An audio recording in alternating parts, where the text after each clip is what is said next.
బావా, చెప్పరా. చాలా పెద్ద డౌట్ వచ్చింది, నువ్వే చెప్పాలి. ఏంటో అడిగి తాగలేడు. ఏం డౌట్ అది? ఇప్పుడు భూమి దాని చుట్టూ తిరుగుద్ది కదా. తిరుగుద్ది. మామూలుగా భూమి మీద మనం ఎక్కువ స్థలాలు ఎక్కువ ఉంటాయని కదా, వాటర్ ఎక్కువ ఉంటాయి కదా స్థలాలు కాకుండానే. వాటర్ కంటెంట్ ఎక్కువ భూమి మీద. ఇప్పుడు గ్లాస్ లో వాటర్ ఉందనుకో, ఆ ఇలా గ్లాస్ వంపితే ఏమవుద్ది? నీళ్ళు కింద పడతాయి. ఇప్పుడు అలా భూమిని వంపితే నువ్వు మనిషి దున్నపోతారు. నువ్వు భూమిని ఎవడు ఏ వంపుతాడు? నీకు తెలుసా లేదా? తెలుసు ఏంటి? అదేం డౌట్ అసలు? భూమిని ఎవడు వంపుతాడు అసలు? వాటర్ పడతాయి అని అడుగుతుంది. ఇదేం డౌట్ ఇది? అట్టగా అడిగేస్తే డౌట్ చెప్పేస్తామో. సరేరా, భూమి సంవత్సరానికి మొత్తం రౌండ్ వేస్తుంది కదా. ఓ రౌండ్ వేద్దా తన చుట్టూ అంటే 6 నెలలకి సగమే తిరుగుద్ది. అవును. మరి మా ఇల్లు ఈస్ట్ ఫేసింగ్ లో ఉన్నది, వెస్ట్ ఫేసింగ్ లోకి వెళ్ళట్లేదు, అక్కడ ఉంది.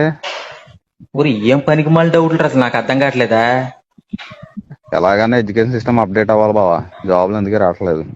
ఏంటి ఈ చిన్న చిన్న డౌట్లు కూడా తేలపోతే ఎలా మనకి? ఏంటి ఇప్పుడు ఏంటి నీకు ఈ డౌట్ వల్ల ఎడ్యుకేషన్ సిస్టమ్ సరిగ్గా లేదు, అందుకే మన జాబులు రావట్లేదా? అవును. ఒరే, నీ పనికి మళ్ళీ డౌట్ వల్ల నాకు ఉండేది కాసంత బుర్ర కూడా దొబ్బేలా ఉంది. నువ్వు నాకు ఫోన్ చేయమాకరా బాబు, నీ పుణ్యం ఉంటదా?